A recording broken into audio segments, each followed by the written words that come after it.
সামনে থেকে মোটরে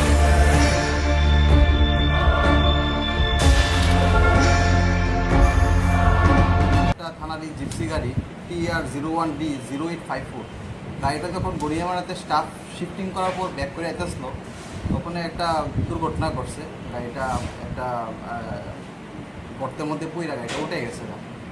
তো এই অ্যাক্সিডেন্টের মধ্যে কারো কোনো হতাহত হয়েছে না, ড্রাইভার সামান্য জোর দিছে।